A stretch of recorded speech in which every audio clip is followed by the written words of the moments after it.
Bonjour chers élèves de terminale, j'espère que vous allez bien, que vous gardez la forme, que vous restez motivés, même maintenant que vous avez appris que le bac était en contrôle continu. On continue à essayer justement de travailler ensemble, de bien bosser. Donc pour finaliser ce chapitre sur l'intégration, je vous ai proposé une petite évaluation pour vous entraîner. Et donc je vous propose maintenant qu'on essaye de la corriger ensemble, ce qui me permettra de faire des rappels généraux sur l'essentiel à connaître à l'issue de ce chapitre sur l'intégration, qui sera un chapitre qui servira de base pour traiter le chapitre suivant. Donc on regarde un petit peu tout ça ensemble. Premier exercice de cette évaluation. On dit donc la courbe CF tracée ci-dessous est la représentation graphique d'une fonction f définie et dérivable sur R. Donc vous avez la courbe qui représente la fonction f. Première question, on note grand F, une primitive de la fonction petit f. Une des trois courbes ci-dessous est la représentation graphique de la primitive grand F. Déterminer la courbe associée à cette primitive. Alors pour ça, il faut avoir en tête qu'une primitive, c'est une fonction qui, quand on la dérive, va nous donner petit f. C'est-à-dire que petit f est la dérivée de grand F. Or, le lien qu'on connaît entre une fonction et sa dérivée, c'est que la dérivée, petit f, son signe nous permet d'obtenir le sens de variation de sa primitive, si vous voulez. Donc, le signe de la dérivée, ici, je regarde, il est positif jusqu'à 5 et négatif après. Donc, c'est-à-dire que la fonction qu'on cherche, la primitive qu'on cherche, elle doit être croissante jusqu'à 5 et décroissante à partir de 5. On regarde parmi les fonctions, laquelle est croissante jusqu'à 5 et décroissante à partir de 5. La seule qui marche, c'est C3. Croissante jusqu'à 5 et puis décroissante ensuite. Alors on aurait même pu remarquer que là, il y a une tangente horizontale en -2. Ça veut dire... Non, ça veut rien dire de particulier. On a deux tangentes horizontales en -2 et 2. Donc ça aurait fait des points d'inflexion. Mais bon là, à la limite, c'est même pas la question. Là, ça nous suffit. Oui, simplement, ce que je voulais peut-être voir aussi, c'est qu'en 1, qu'est-ce qui se passe? Non, rien de particulier. Donc la courbe C3, donc je répète, essentiel à retenir, c'est que la primitive, c'est-à-dire que quand je la dérive, j'ai cette fonction, c'est-à-dire que cette fonction est une dérivée. Le signe de la dérivée nous permet d'obtenir le sens de variation. Donc je cherche une fonction de sens de variation de la primitive. Donc je cherche une fonction qui soit positive, puisque la dérivée est... qui soit croissante, pardon, puisque la dérivée est positive jusqu'à 5, et décroissante à partir de 5. C'est la courbe C3 qui marche. Donner une valeur approchée de l'aire du domaine assuré. Le domaine assuré, c'est celui-ci, il est compris entre -1 et 5. Je sais que pour calculer ça, je dois donc calculer l'intégrale de cette fonction entre -1 et 5. Donc concrètement, l'intégrale entre A et B, ça revient à faire f de B, grand F de B, la primitive en B, moins grand F de A. Donc la primitive en A. Donc grand F de 5 moins grand F de -1. Mais grand F, je sais qu'il est là. Grand F de 5, combien il vaut? 4. Grand F de -1, combien il vaut? -2. Donc il faut faire 4 moins -2. 4 moins -2, ça fait 4 plus 2, ça fait 6. Donc l'intégrale, elle vaudra 6. Sinon, on va la rapprocher. Une unité d'air, donc c'est une unité, un carreau de côté 1 sur 1. Donc tout ça, c'est une unité d'air. Combien j'en ai à peu près? 1, 2, 3, 4, 5. Et puis on complète avec tous les petits bouts qui manquent, on va arriver à environ 6. Si on doit arrondir à l'unité près, je crois que c'est ce qui était demandé ici, on va arriver en unité d'air, on va le rapprocher, on va arriver à 6. Donc c'est ce que j'ai dû vous mettre et vous expliquer dans la correction. Ok? Donc là c'était l'approche graphique, maintenant l'approche calculatoire. Déterminer une primitive des fonctions suivantes. X au cube plus 5x au carré plus 10x moins 65. Donc là, c'est une somme de termes, donc on peut chercher une primitive de chacun des termes. primitive de x cube, il faut connaître donc son cours primitif de x puissance n, c'est x puissance n plus 1 sur n plus 1, donc x4 sur 4, 5x carré, donc 5 fois x3 sur 3, pour la primitive de x carré, plus 10 fois x2 sur 2, primitive de x, moins 63 fois x. Et donc en simplifiant un peu ma fonction, ça me donne ça, puisque 10 divisé par 2, ça fait 5, hein, c'est la seule simplification que j'ai fait. Donc je trouve la primitive, après vous pouvez ajouter la constante de votre choix, si ça vous fait plaisir, hein, je vous rappelle. C'est pour ça qu'on dit une primitive, elle diffère d'une constante, elles sont à une constante près. Mais là, autant, comme je vous l'avais conseillé quand on avait la chance de se voir encore, autant choisir c égale 0. Autant prendre le cas le plus simple. Primitive de 5 sur x puissance 4. Je vous ai recopié donc la fonction ici, on cherche la primitive. Je vous rappelle qu'une primitive de 1 sur x puissance n, je vais peut-être la réécrire parce que cette formule elle n'est pas simple et on a aussi tendance à l'oublier.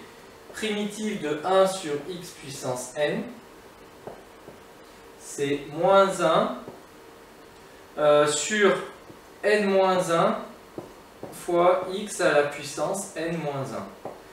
Appliqué ici, primitive de par exemple 1 sur x puissance 4, ça va me donner, d'après la formule, moins 1 sur 4 moins 1, donc 3, fois x à la puissance 4 moins 1, donc 3x cube. D'où la formule qui est là, et puis en fait ça c'est pas 1 sur x4, c'est 5 sur x4, donc ça fait 5 fois moins 1 sur 3x cube. J'applique la même propriété ici, moins 3 sur x carré, je peux dire que c'est moins 3 fois 1 sur x carré, donc ça fait moins 3 fois moins 1 sur 1 fois x à la puissance 1. Donc moins 3 fois moins 1 sur x. Et par ailleurs, je vous rappelle que 4 sur x c'est 4 fois 1 sur x et qu'une primitive de 1 sur x c'est ln de x. Alors, la fonction qui, quand on la dérive, fait 1 sur x, c'est la fonction logarithme népérien. Après, pareil, je fais mes petites simplifications. Simplement, 5 fois moins 1, ça fait moins 5 sur 3x cube. Moins 3 fois moins 1, ça fait 3 sur x plus 4 ln de x. Voilà pour cette deuxième. Et enfin, la dernière. Je vous avais déjà expliqué que qui dit trouver une primitive de la fonction exponentielle dit qu'il faut chercher du côté de la formule de e de u. Hein. Je sais que primitive de u' e de u, c'est e de u. Donc il faut à tout prix se débrouiller pour faire des bricoles, si ce n'est pas le cas, pour que ma fonction soit sous la forme u' e de u.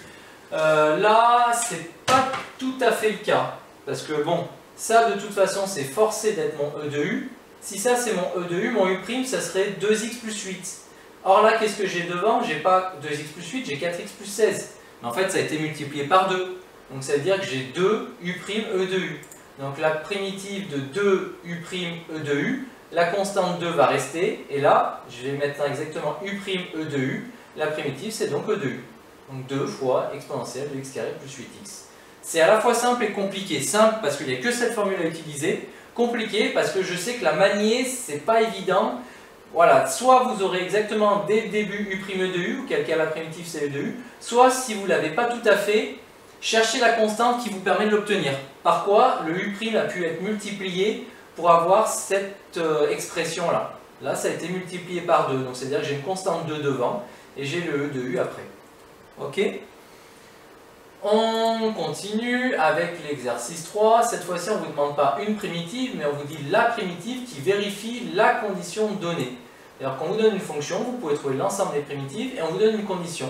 F, grand F de moins 1 égale moins 4 ici. Là, vous n'avez plus qu'une primitive qui va répondre à cette contrainte-là. Donc, je commence par chercher l'ensemble des primitives. Donc, ensemble des primitives de 4x carré moins 3x plus 1. 4 fois x cube sur 3. Primitive de x carré, moins 3 fois x2 sur 2, primitive de x, plus x, primitive de 1, plus la constante, ce que je ne connais pas.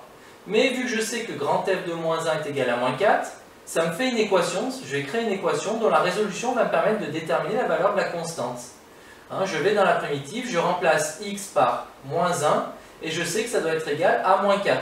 Donc ça fait 4 fois moins 1 au cube sur 3, moins 3 fois moins 1 au carré sur 2, plus moins 1, hein, je suis allé dans ma primitive, j'ai remplacé tous les x par des moins 1, plus c égale moins 4. Je fais mes calculs. 4 fois moins 1 au cube, ça fait moins 4 sur 3. Moins 3 fois moins 1 au carré, donc moins 3 fois 1, moins 3 demi. Moins 1 plus c égale moins 4. Je mets tout, par exemple ici j'ai tout mis sur 6, dénominateur commun. Donc moins 8 sur 6, moins 9 sur 6, moins 6 sur 6. Moins 8, moins 9, moins 6, ça doit faire moins 23 sur 6, plus c égale moins 4. C est donc égal à moins 4 plus 23 sur 6. Mais moins 4, je le mets sur 6, c'est moins 24 sur 6. Moins 24 sur 6 plus 23 sur 6, ça fait moins 1 sixième. Donc j'ai trouvé la valeur de ma constante et j'ai donc la primitive qui répond à cette contrainte-là. Hein, c'est cette primitive-là où je remplace la constante par moins 1 sixième. On est monté un petit cran au-dessus ici. La 2 a un autre exemple. Donc là, la méthode globale, la méthode générale est la même. Je cherche l'ensemble des primitives et après j'utilise cette contrainte-là pour trouver la valeur de la constante. Donc déjà, ensemble des primitives, primitive de 1 sur x carré, c'est moins 1 sur x. Hein, puisque quand je dérive 1 sur x, ça fait moins 1 sur x carré. Ben, si je cherche la primitive de 1 sur x carré, c'est moins 1 sur x. Primitive de 1 sur x, ça c'est le cours à connaître. ln de x, on l'a vu tout à l'heure, plus c. Donc là, j'ai l'ensemble des primitives. Mais je sais que grand f de 1 égale 0, donc je peux aller là-dedans. Je remplace x par 1. Ça fait moins 1 sur 1, plus ln de 1, plus c égale 0. Je vous rappelle que ln de 1, c'est 0. Donc ça fait moins 1 sur 1, moins 1, plus c égale 0. Donc c égale 1. Et donc ma primitive, c'est moins 1 sur x plus ln de x plus 1. La primitive qui répond à cette contrainte-là. Voilà, j'espère que vous accrochez toujours. On passe maintenant à l'exercice 4, calculer des intégrales en précisant les calculs, notamment les primitives utilisées pour bien vous entraîner. Hein, puisque c'est la difficulté de ce chapitre. Un bonus sera attribué si les calculs sont bien détaillés et si la valeur exacte du résultat est donnée donc sous forme non décimale. Puisque vous le savez, je vous l'ai remontré la dernière fois, vos calculatrices, elles vous les déterminent. Donc toutes ces intégrales, il suffit de savoir utiliser sa calculatrice, vous pouvez le faire. Hein, mais là, l'objectif c'était de les calculer justement, entre guillemets, à la main, hein, c'est-à-dire d'être capable de retrouver une primitive et de faire grand f de 2 moins grand f de moins 1 par exemple pour la première. Donc la première, la fonction dont je cherche à calculer l'intégrale entre moins 1 et 2, c'est x au carré moins 3x plus 1. Primitive de x carré, x au cube sur 3. Primitive de moins 3x moins 3 fois x carré sur 2. Primitive de 1x, donc là j'ai la primitive. Et je sais que l'intégrale entre moins 1 et 2, c'est grand f de 2 moins grand f de moins 1. Donc vous voyez, j'ai calculé grand f de 2. Je vais là-dedans, je remplace x par 2. J'ai calculé grand f de moins 1. Je vais là-dedans, je remplace x par moins 1.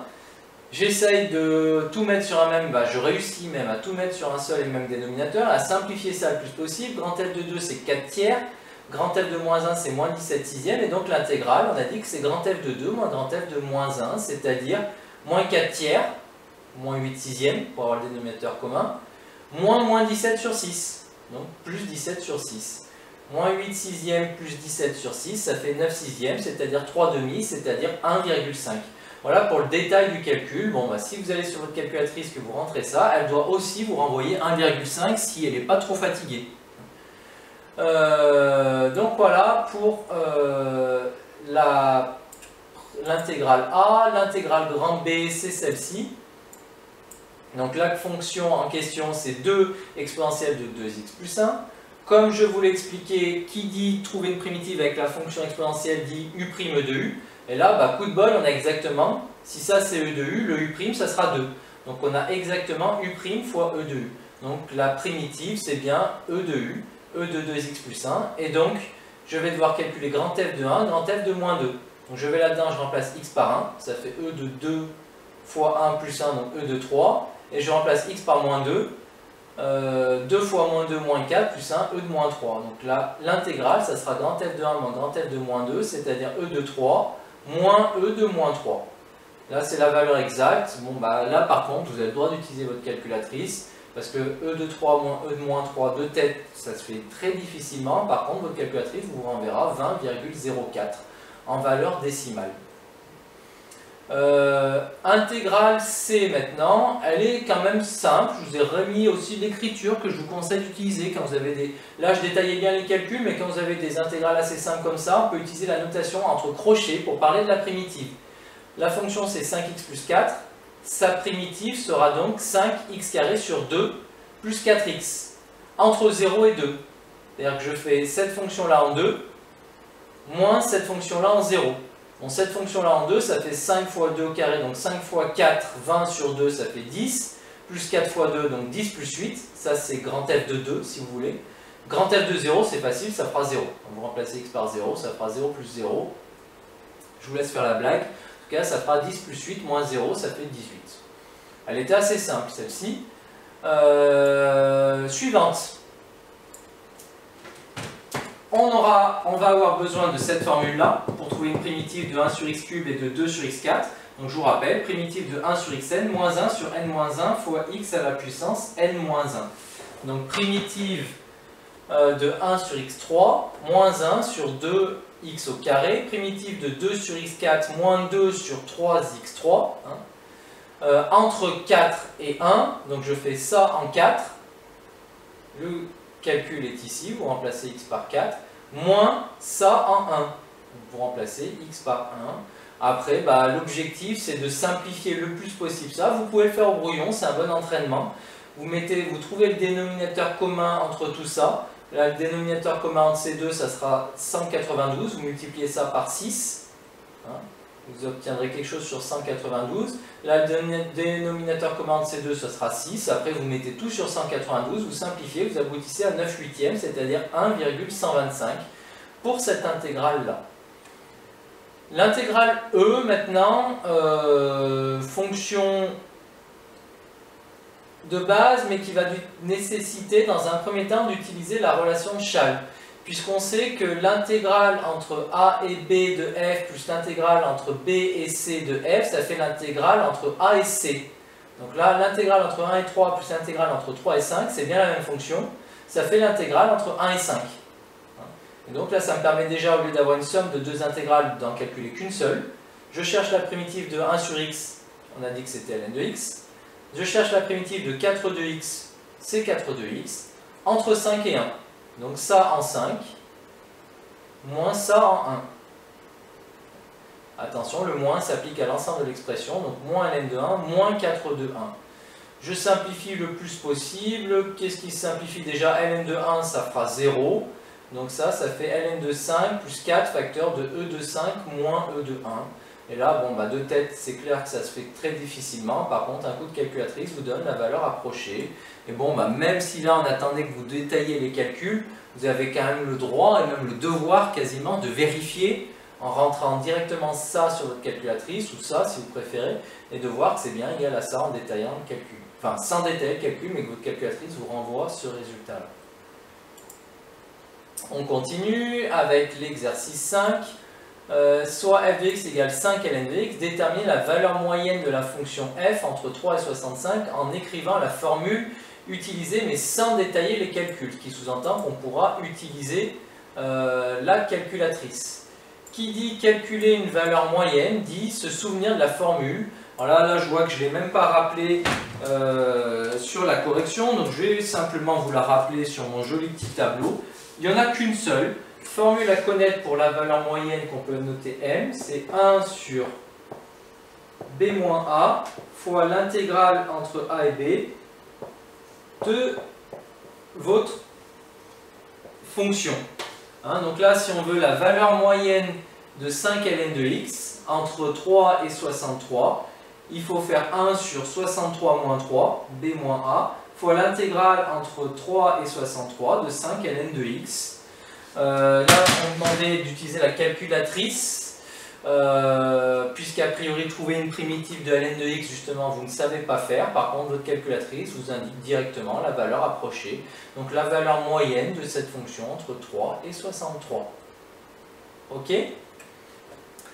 On passe maintenant au dernier exercice, où on revenait un petit peu sur un aspect graphique. On vous demande dans cet exercice de déterminer l'aire du domaine colorié sur la figure ci-dessous en expliquant ce que vous faites et en écrivant la formule utilisée, mais sans détailler les calculs. Donc encore une fois, on pourra utiliser la calculatrice. Si vous détaillez les calculs et donnez la valeur exacte, on vous donnera un petit bonus. Donc là, l'air colorié, c'est l'air que vous voyez apparaître en jaune. Il faut voir ses délimitations. Il est délimité entre 1 et 5. Donc je sais déjà qui dit calcul d'air dit maintenant calcul d'intégrale. Donc là, on va calculer l'intégrale entre 1 et 5. Ça, en fait, c'est l'air sous la courbe de f moins l'air sous la courbe de g. Parce que si j'avais l'air sous la courbe de f, j'aurais toute cette partie-là qui serait coloriée. J'aurais toute cette partie-là qui serait coloriée. Or, on n'a pas la partie du bas. La partie du bas, il faut donc l'enlever, c'est tout ce qui est en dessous de g. Donc en fait, il faut calculer entre 1 et 5 l'intégrale de f moins l'intégrale de g. Donc c'est ce que j'ai expliqué dans ma correction ici. L'aire du domaine colorié, c'est délimité entre x égale 1 et x égale 5. Les fonctions f et g, il faut donc faire la différence entre l'intégrale de f et l'intégrale de g, c'est-à-dire l'intégrale entre 1 et 5 de f moins g. Donc après, l'avantage, on vous a donné l'expression des fonctions, donc il faut faire l'intégrale de la fonction f moins l'intégrale de la fonction g. On peut donc les simplifier. Je peux dire que c'est l'intégrale de f moins g. F est ici, moins g. Je simplifie mes expressions. Donc 3x moins 0,5x par exemple, ça fait 2,5x. 5,5 moins 4, ça fait 1,5. Et donc maintenant, je calcule une primitive de ça. Donc moins 0,5x carré, ça fait moins 0,5x cube sur 3. 2,5x, 2,5x carré sur 2. 1,5x, 1,5 ça fait 1,5x. Entre 1 et 5, je fais mon calcul. Si je détaille, vous allez trouver en valeur exacte 46 tiers, c'est-à-dire environ 15,33 unités d'air. C'est donc l'air de la partie coloriée en jaune. Et puis si vous avez un petit doute, je vous rappelle, une unité d'air c'est ça. Là, si vous vous amusez à compter, on peut vérifier que c'est cohérent. Je ne vais peut-être pas le faire là, mais il y a environ une quinzaine d'unités d'air, une quinzaine de rectangles là, dans cette partie jaune. Mon résultat est cohérent. Si on avait par exemple trouvé qu'il y avait 100 rectangles, on voit sur la figure qu'il y avait un souci. Si on avait trouvé qu'il n'y en avait que 2, pareil, incohérence de résultat. Là, a priori, le 15,33, c'est une réponse plausible. Non seulement c'est une réponse plausible, mais c'est même la bonne réponse. Voilà, j'espère que cette correction, ce petit point vous aura aidé. Continuez à bien rester motivé, continuez à bien travailler pour ceux qui souhaitent s'investir. Et n'hésitez pas à me poser les questions. Bon courage à tous, à bientôt.